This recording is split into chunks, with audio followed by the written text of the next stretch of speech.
The issue with cultural heritage and looting is a very complicated one, as you can imagine, because first of all, the source countries are typically, like Afghanistan, roiled by civil conflict in one capacity or another. So many of the individuals who are actually doing the digging are often what are now referred to in the literature as subsistence diggers. And on a personal level, I have absolutely no critique for a peasant farmer in rural Afghanistan digging through a site to feed his family. And in similar circumstances, I'm almost sure, like asylum seekers trying to reach the safety and security of Australia today from somewhere like Afghanistan, I would equally hurl myself and my family on a ramshackle boat.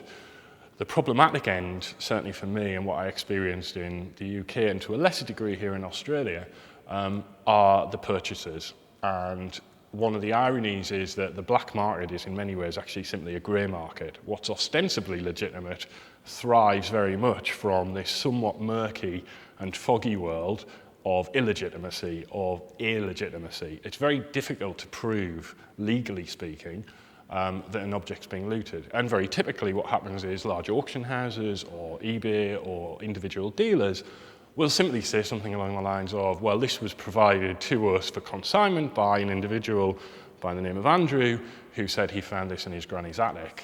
One of the problematics is that antiquity collecting has typically been quite an elite status hobby and pastime, and I don't want to get too Marxist today about it, but typically the judges are often coming from a similar social background, and it's the sense that it's a victimless crime. And while that may be true in the absolute sense, in the broader cultural, historical, memory side sense, if you like, depriving a whole nation of its cultural heritage by digging through for small bits and bobs is like fishing with dynamite, really. It's a clumsy, an unfortunate and impossible way to treat a non-renewable resource, which is common to us all.